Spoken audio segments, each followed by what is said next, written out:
రాజీవ్ గాంధీ విగ్రహం ఏర్పాటు పైన నిన్న బీఆర్ఎస్ పార్టీ ఒక అంటే ఆడ తెలంగాణ తల్లి విగ్రహం పెడదాం అనుకున్నాం. మీరేమో రాజీవ్ గాంధీ విగ్రహం పెట్టిరు, అది తెలంగాణకి అవమానం అని బీఆర్ఎస్ పార్టీ ఒక కొత్త దుకాణం స్టార్ట్ చేసింది. వాస్తవానికి ఇక్కడ తెలంగాణ తల్లి విగ్రహం పెట్టాలన్నా లేకపోతే తెలంగాణ సచివాలయం కట్టాలన్నా అంతేందుకు కేసీఆర్ ముఖ్యమంత్రి కావాలన్నా కేటీ రామారావు మినిస్టర్ కావాలన్నా హరీష్ రావు మినిస్టర్ కావాలన్నా కవిత ఎమ్మెల్సీ కావాలన్నా ఆడ విగ్రహం ఎవరిదైతే రాజీవ్ గాంధీ గారు పెట్టిరో ఆ రాజీవ్ గాంధీ గారి సతీమణి సోనియా గాంధీ గారు పెట్టినటువంటి భిక్షం, ఆ తల్లి పెట్టినటువంటి భిక్షం తెలంగాణ రాష్ట్ర ఏర్పాటు ఆ తల్లి చేయకపోతే నువ్వు ఏం పెట్టుకుందువు కేసీఆర్? నాకు అర్థం కాలే. ఆడ ఏమైనా పెట్టగలుగుతుంటిమా? ఏం పెట్టలేకపోతుంటిమి. అటువంటిది ఈ దేశంలో అనేకమైనటువంటి విప్లవాలకు నాంది పలికినటువంటి వ్యక్తి, అనేకమైనటువంటి విప్లవాలకు ఐటీ రంగానికి ఇవాళ కంప్యూటర్లు సెల్ ఫోన్లు ఇవన్నీ మనం వాడుతున్నామంటే అది రాజీవ్ గాంధీ పుణ్యాన వాడుతూ ఉన్నాం, రాజీవ్ గాంధీ గారి ఆలోచనతో వాడుతూ ఉన్నాం. ఇక రెండో విషయం ఏంటంటే ఈ పార్టీ ఫిరాయింపుల నిరోధక చట్టాన్ని తీసుకొచ్చింది రాజీవ్ గాంధీ. పుంజాల శివశంకర్ గారు డ్రాఫ్ట్ తయారు చేసిరు, దాన్ని రాజీవ్ గాంధీ గారికి ఇస్తే రాజీవ్ గాంధీ గారు క్యాబినెట్లో పెట్టి ఆమోదం చేసి అది చేసిండు. పార్టీ ఫిరాయింపుల నిరోధక చట్టం ఏదైతే ఉందో దాన్ని తీసుకొచ్చింది రాజీవ్ గాంధీ గారు. అది చూస్తే సహజంగానే కేసీఆర్కు కుదరది, ఒళ్ళు మండుతూ ఉంటుంది. ఎందుకంటే నేనేమో అన్ని పార్టీలలో గుంజుకుంటే ఈయననేమో చట్టం తెచ్చిండు, ఫిరాయింపులు చేయొద్దంటుండు అని అనిపిస్తుంది నీకు సహజంగానే. మరి దానికి ఎవరేం చేస్తారు? ఇప్పుడు నీ కళ్ళ నిప్పులు పోసుకుంటే ఈ దేశానికి ఒక దిక్సూచిలా ఉన్నటువంటి రాజీవ్ గాంధీ గారి జీవితం ఎక్కడ, మీరెక్కడ? ఇంత పెద్ద తెలంగాణ ఉద్యమం జరిగితే కేసీఆర్ పదే పదే చెప్తా ఉంటాడు సావు నోట్లే తలకాయ పెట్టి వచ్చిన అంటాడు. కానీ ఇందిరాగాంధీ రాజీవ్ గాంధీ సావు నోట్లో తలకాయ పెట్టి అటే పోయారు, నీలాగా బయటికి రాలే. ఇవాళ ఇందిరాగాంధీని ఒళ్ళంతా జల్లెడబడేటట్టు కాల్చి చంపిరు, రాజీవ్ గాంధీని మానవ బాంబు రూపంలో పెరంబదూర్ దగ్గర బ్లాస్టింగ్ చేసి చంపిరు. ఈ చరిత్రలో ఎక్కడన్నా ఒక చిన్న సిరాచుక్కరన్న ఉందా మీ జీవితాలకు రాసుకోవడానికి? 16,000 కోట్ల మిగులు బడ్జెట్తో ఉన్నటువంటి రాష్ట్రాన్ని 6.5 లక్షల కోట్ల రూపాయల అప్పుల్లోకి తీసుకుపోయినటువంటి మీ చరిత్రకు తిండికి గతి లేనటువంటి పరిస్థితుల్లో బ్యాంకులను జాతీయీకరణ చేసి ఇండస్ట్రీలను నెలకొల్పి రైతులను ఆదుకొని పేదలకు భూములు పంచి ఇలా చాలా ఊర్లలో మీకు లావన్ పట్టా భూములు ఉంటాయి. ఎక్కడి లావన్ పట్టా భూములు? కాంగ్రెస్ ప్రభుత్వం, ఇందిరాగాంధీ, రాజీవ్ గాంధీ వీళ్ళందరూ పంచినటువంటి భూములు ఇవన్నీ. ఇందిరమ్మ ఇండ్లు ఇలా ఊరికి పోతే ఎక్కడ పోయినా ఇందిరమ్మ ఇండ్లు ఉంటాయి. నువ్వు కట్టించిన డబుల్ బెడ్రూమ్ ఇండ్లు ఉంటాయా?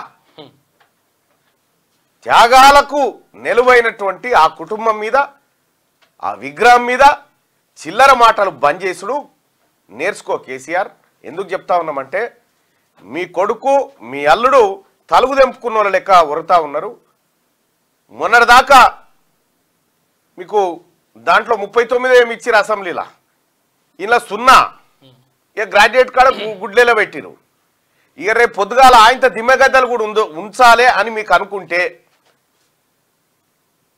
పోయి కేసీఆర్ పోయి రాజీవ్ గాంధీ విగ్రహం కాడ ఆ కాళ్ళ కాడ పడి పొరపాటు అయిపోయింది, నువ్వు తెచ్చిన చట్టాన్ని నేను ఉల్లంఘించిన, ఈ భారతదేశ పార్లమెంట్ తీసుకొచ్చినటువంటి చట్టాన్ని ఉల్లంఘించి నేను పార్టీ ఫిరాయింపులకు తెరలేపిన తెలంగాణ రాష్ట్రంలో మొట్టమొదటి వ్యక్తిని నేనే, పాపాత్ముని నేనే అని రాజీవ్ గాంధీ కాళ్ళ కాడ ముక్కు నారకరాయి కేసీఆర్.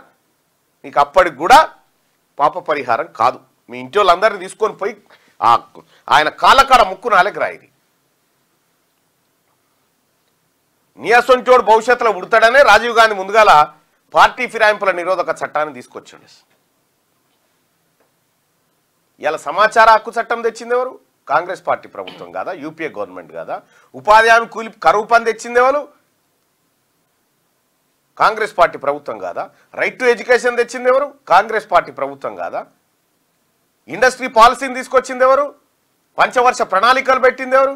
ఇందులో ఏమన్నా పాత్ర ఉందా కేసీఆర్ మీది? మంది పెళ్లిళ్ళ కాడ మంగళారతి పట్టినట్టుగా తయారైన కుండ కాడికి వచ్చి కూర్చున్నావు.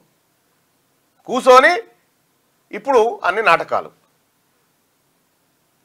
రాజీవ్ గాంధీ విగ్రహానికి ఆయన పాదధూళికున్న విలువ కూడా మీకు లేదు. ఢిల్లీలో నాడు దీక్ష పెట్టినావు నువ్వు, రైతు దీక్ష అనిపోయినావు. ముంగడికేనే ఆ మైక్ సెట్టోడు ఉరితేనే గజ్జును ఎవరు రాయడని. నీ పిరికితనం ఎక్కడా? ఈ దేశం కోసం ప్రాణాలను లెక్క చేయకుండా పోరాడినటువంటి రాజీవ్ గాంధీ ఎక్కడా? కేసీఆర్ నిజంగా త్యాగాలు చేసిండ్రు. తర్వాత రాహుల్ గాంధీ ప్రధానమంత్రి అయ్యే అవకాశం 2 సార్లు అవకాశం వచ్చినా ఉందా ఏమన్నా? అయినప్పటికీ తెలంగాణ తల్లి విగ్రహాన్ని నడిబాద అట్లా పడేసినట్టు కాకుండా ఆ మహిళకు ఆ సింబాలిక్ ఆ ఆకారానికి ఒక సమున్నత గౌరవం ఇవ్వాలని సెక్రటేరియట్ లోపట పెట్టబోతా ఉంది తెలంగాణ ప్రభుత్వం. డిసెంబర్ 9 తారీఖు నాడు దాన్ని ఇనాగ్రేట్ చేయాలనేది ముఖ్యమంత్రి గారి ఆలోచన. ఈ లెక్క రోడ్ల మీద పెట్టాలనుకోలే. ఈ రాష్ట్రానికి పరిపాలన అత్యున్నత పరిపాలన విభాగమైన సెక్రటేరియట్లో పెట్టాలనుకుంటుంది తెలంగాణ ప్రభుత్వం.